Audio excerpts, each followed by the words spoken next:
जी,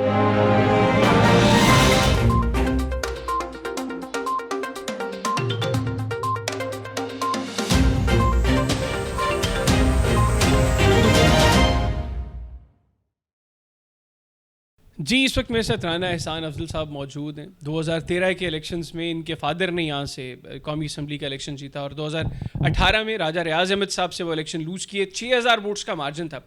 अब चूंकि राजा रियाज साहब ये क्लेम कर रहे हैं मुख्तलिफ इंटरव्यूज़ में कि वो पाकिस्तान मुस्लिम लीग नवाज़ के टिकट पर अगला इलेक्शन कंटेस्ट करेंगे और कोई ऐसी कमिटमेंट है पार्टी की, तो पार्टी के जो मुकामी लोग हैं वो इसको कैसे देख रहे हैं? एहसान साहब खास तौर पे, चूंकि इनका तो बड़ा डायरेक्ट ताल्लुक है पाकिस्तान मुस्लिम लीग नवाज से और स्पेसिफिकली इस कॉन्स्टिट्यूंसी से, तो वो इसको कैसे देख रहे हैं? करंट पॉलिटिकल सिचुएशन को कैसे देख रहे हैं? अभी इनसे बात करेंगे। अस्सलाम वालेकुम एहसान साहब। वालेकुम सलाम। कैसे मिजाज हैं? खैरियत से? ठीक ठाक है? खैरियत से। अल्हम्दुलिल्लाह। एहसान साहब, सबसे पहले तो करंट पॉलिटिकल सिचुएशन से डिस्कशन शुरू करते हैं। अभी क्या हालात देख रहे हैं आप लोगों की पार्टी और जो मुत्तहिदा अपोजिशन है वो कहाँ पे स्टैंड कर रही है? और जो गवर्नमेंट के क्लेम्स हैं, खासतौर पे कल की जो बिलावल भुट्टो साहब की स्टेटमेंट है वो इसी के हवाले से, वो ये कह रहे हैं कि अब आप लोग बेसिकली घबरा गए हैं, इसलिए आप लोगों ने इस तरह की स्टेटमेंट्स देना शुरू कर दी। नहीं, देखें, जो ऑपोजिशन है उसने वो तो उसकी डिमांड है कि नो कॉन्फिडेंस वाला जो दिन है वो आप असेंबली में लेके आएँ, और ये जो मामला है एक आइनी मामला है, और ये जो असेंबली की चार दीवारी है उसका मामला है। अब हुकूमत को जो है, जब हमारे हुकूमत के अपने जो अरकान हैं, जब उनकी एक बड़ी अक्सरियत जो है वो टीवी पे आ गई, और सिंध हाउस की मैं बात कर रहा हूँ, और उन्होंने ये कहा कि ना हमें कोई पैसे दिए गए हैं और हम लोग इस पार्टी से नाला हैं और हम इसका साथ नहीं देना चाहते क्योंकि इसने मीशत और एक आम आदमी को तबाह कर दिया, तो उसके बाद ये जाहिर हो गया पूरे पाकिस्तान हैं वो खो गए हैं, और अब उनको ये बुखलाहट का परेशानी है, बुखलाहट है कि अब किसी तरीके से नो कॉन्फिडेंस की जो मोशन है उसको असेंबली में उस दिन को जो है डिले किया जाए या उस मामले को सैबोटाज किया जाए। तो मैं समझता हूँ कि ऑपोजिशन जो है वो तो उसने अपना जो अमल है जो वो दिखा दिया, और हम इंतज़ार में हैं कि आप लेके आए। तो बुखलाहट का अगर कोई शिकार है तो वो अपोजिशन नहीं है, वो जो है हुकूमत वक्त है। और जहाँ तक आपने OIC की बात की, देखें ना, हम लोग जलसे के हक़ में हैं कि उस दिन जिस दिन नो कॉन्फिडेंस होना है वहाँ जलसा हो और मुकाबला हो, आमने सामने PTI वर्सेस अपोजिशन हो या PMLN हो, क्योंकि तसादम हो सकता है और जानी नुकसान हो सकता है, तो कतन ऐसे नहीं होना चाहिए। लेकिन ये हुकूमत से बंदा पूछे कि आपको एक आइनी मामले में सड़कों के ऊपर आप क्यों जलसा लेके आ रहे हैं और आप क्यों एक आईनी मामले के अंदर रुकावट डाल रहे हैं? नंबर एक। जी अच्छा एहसान साहब, प्राइम मिनिस्टर इमरान खान साहब की जो कल की स्टेटमेंट है जिसमें वो ये कह रहे हैं कि वो पुरुमीद हैं, और उन्होंने पब्लिक से भी ये कहा, अपने लोगों से भी ये कहा कि जैसे जैसे तहरीक अदम एतमाद के दिन करीब आएंगे मुनहरिफ अरकान की वापसी का सिलसिला शुरू हो जाएगा। आप समझते हैं कि अपोजिशन की जमातों की जो कमिटमेंट्स हैं, जो भी कमिटमेंट्स हैं, whatever the commitments are, वो ऐसी हैं कि वो उनको बाउंड रखेंगी आप लोगों के साथ, या वापसी का रास्ता को निकल सकता है? देखिए, जो ये मेंबर जिन्होंने PTI के जो अपने उनके मेंबर्स हैं जो अब बागी हो गए हैं, उनकी अगर आप बातें सुने तो वो घबरा रहे हैं इस चीज़ से कि अगला इलेक्शन अगर वो PTI के वोट से लड़े, टिकट से लड़ेंगे, तो उनको किसी किस्म की कामयाबी नहीं मिलेगी। तो ये फैक्टर तो दूर नहीं हुआ। तो मैं समझता हूँ कल बल्कि कोई एक दो और MNAs आ गए थे कि वो भी जो हैं इख्तलाफ कर गए हैं पार्टी से।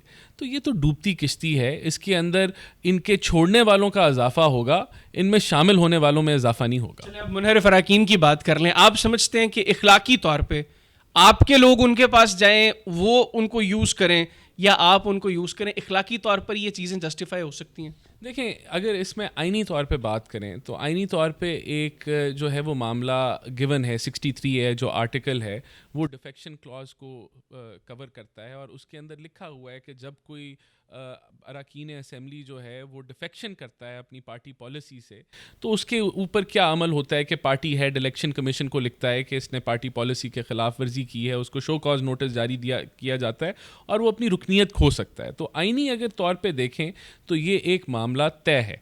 अच्छा, दूसरा जो उनकी जो PTI की डिमांड है कि ये लोग पहले इस्तीफ़ा दें और फिर ये इलेक्शन लड़ें और फिर ये वापस अपनी जो है वो चॉइस ऑफ पार्टी की तरफ जो है वो यानी कि अपनी चॉइस ऑफ पार्टी का टिकट लेके इलेक्शन लड़ें और फिर जो मर्जी करें। देखिए, अगर इस बात को भी हम तस्लीम कर लें कि जितने भी ये 24 लोग हैं, 26 लोग हैं, 30 लोग हैं, अगर ये पहले इस्तीफ़ा दे देते हैं तो तब भी इमरान खान साहब अपनी मेजॉरिटी लूज़ कर जाते हैं। और अगर वो वैसे ये ज़्यादा बेहतर ऑप्शन नहीं है, आप लोगों के साथ अगर वो आ गए, आप उनसे कहें वो रिज़ाइन करें, मेजॉरिटी लूज़ हो जाएगी, और जो नून लीग खास तौर पे देख रही है फ्रेश इलेक्शंस, आप लोग फ्रेश इलेक्शंस में चले जाएं।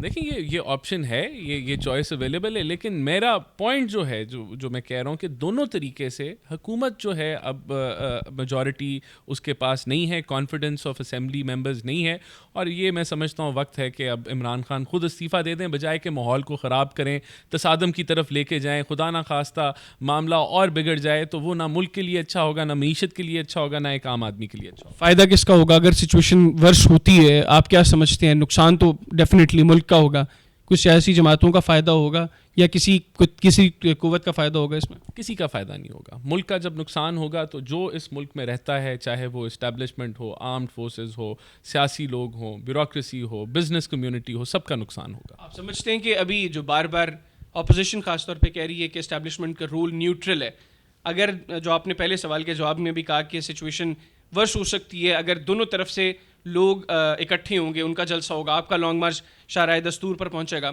जब आमने सामने लोग जाएंगे सिचुएशन ख़राब हो सकती है, माहौल तल्ख हो सकता है, क्योंकि हमारी लीडरशिप, आप लोगों ने इतना माहौल वैसे ही ख़राब कर दिया है कि लोगों के जज्बात इस कदर ज़्यादा हैं, वो बर्दाश्त नहीं करते एक दूसरे को।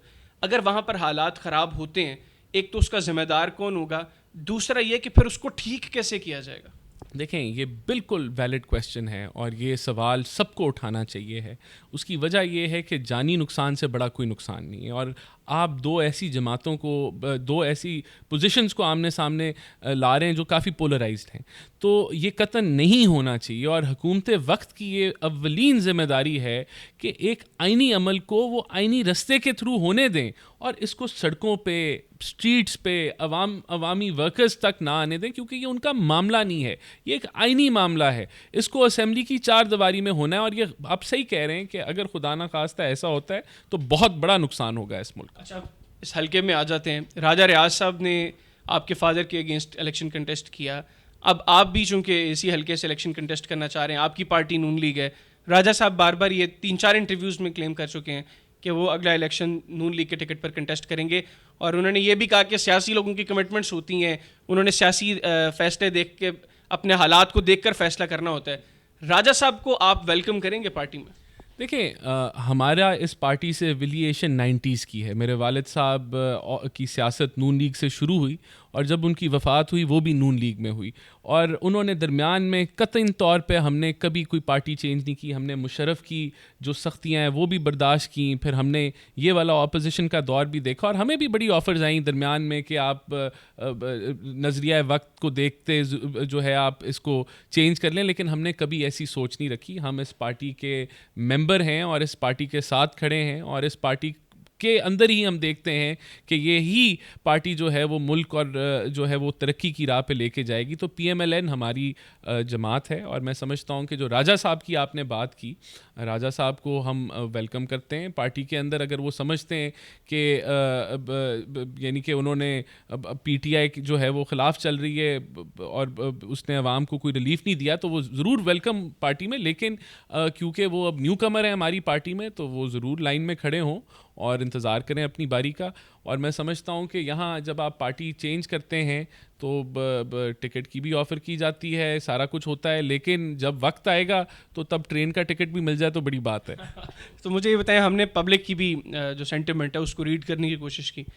नून लीग के लोग भी मेजॉरिटी में राजा साहब को एक्सेप्ट करने को तैयार नहीं है। एक तो अगर नून लीग के लोग ही उनको एक्सेप्ट करने को तैयार नहीं है, तो फिर वो इस हल्के से इलेक्शन कैसे जीत सकते हैं? दूसरा ये, हमने देखा नवाब शेर वसीर साहब के हल्के से तलाल चौधरी साहब ने उस रेजिस्ट किया उनकी पार्टी में शमूलियत को या उनकी ऐसी कमिटमेंट को। उनके साथ तो पार्टी ने कमिट कर लिया रिपोर्टेडली कि उनको सेनेट में लेकर आएंगे, उनके भाई को नवाब शेर वसीर के नीचे MP का टिकट देंगे। पार्टी आपको कहती है कि आप ऐसी कोई एडजस्टमेंट में आप भी आ जाएं राजा साहब के साथ, आप आएंगे एडजस्टमेंट में? और दूसरा जो मैंने पहले सवाल किया कि नून लीग के लोग भी उनको एक्सेप्ट नहीं कर रहे, तो फिर कैसे वो यहाँ पर आकर समझते हैं कि उनका पॉलिटिकल फ्यूचर जो है वो सेफ हो जाएगा? देखिए, पहली बात तो ये, पार्टी ने हमें अभी कोई ऐसी हमारे पास इन्फॉर्मेशन नहीं है कि PMLN ने राजा साहब से कोई कमिटमेंट की हुई है कि उनको NA का टिकट मिलेगा। हो सकता है वो MPA के ऊपर आ जाएं, हो सकता है कि वो किसी और हल्के से लड़ें। तो मेरी नॉलेज में ऐसी ना कोई कमिटमेंट है पार्टी की तरफ से, ना कोई ऐसी बात है। जब पार्टी हमें कॉन्फिडेंस में लेगी तो हम ज़रूर पार्टी के साथ खड़े होंगे हर लिहाज से। लेकिन मेरी नॉलेज में ऐसी कोई बहुत सारी चीज़ें, देखें सियासत है ना, सियासत के अंदर और भी हल्के हैं, नीचे की सीट्स भी हैं, तो कुछ भी मुमकिन है। इसके अंदर मेरी नॉलेज में कोई ऐसी कमिटमेंट नहीं है कि राजा साहब को NA 110 से ही जो है वो टिकट दिया जाएगा, या हो सकता है कहीं और से। लेकिन पार्टी ने अभी जब हमें वो कॉन्फिडेंस में लेगी तो तब हम ज़रूर देखेंगे कि क्या करना है। और जो नून लीग के लोग उनको एक्सेप्ट करने को तैयार नहीं है। देखिए, ये जो मेरे ख़्याल से ये जब आप पार्टी चेंज करते हैं तो ये एक ज़रूर एक मुश्किल फ़ैसला होता है, और अवाम के जो जज्बात हैं उसको जो है वो ज़रूर नज़र खातिर रखना चाहिए। और मैं समझता हूँ कि ये जब भी कोई पार्टी चेंज करता है तो उसकी एक्सेप्टेंस या उसकी रिजेक्शन जो है वो अवाम के हाथ में होती है, और फिर आप जिस तरह के सियासी फ़ैसले करते हैं फिर उसी तरह का रिज़ल्ट आपको ज़रूर मिलता है। आप समझते हैं आखिर में कि अभी माजी करीब के अंदर जो सियासी हालात जिस तरीके से उभरे हैं, लोगों के अंदर जिस तरीके से लोगों ने अब इसमें इंटरेस्ट लेना शुरू किया है, बड़ा सोच विचार करते हैं लोग अब अपना फैसला साजी से मुतालिक। अभी माजी करीब में पैराशूटर्स की जो सियासत थी, अब लोग उसको पसंद नहीं करते, ख़ास तौर पे पार्टी का वर्कर उसको पसंद नहीं करता। 2018 के इलेक्शंस में भी हमने तमाम पॉलिटिकल पार्टीज़ का वो स्कोप नहीं देखा पब्लिक में। उसकी रीज़न ये थी कि हर पार्टी ने पैराशूटर्स लिए।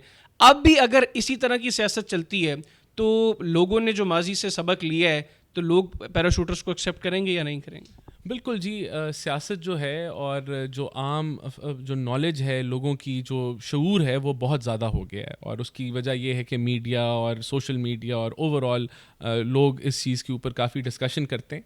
और वर्कर्स का भी एक बहुत लंबा अरसा होता है जिसमें पार्टी के लिए वो सेक्रीफाइस देते हैं। तो पैराशूटर्स हों या फिर आप आखिरी वक्त पे लोगों को इंडक्ट करें तो उसका नुकसान ज़रूर होता है पार्टी में। और लेकिन मैं समझता हूँ कि इस वक्त एक कौमी लेवल पे एक मामला चल रहा है, और इस वक्त ये ज़रूरी है कि PTI की जो हुकूमत है उससे निजात हासिल की जाए।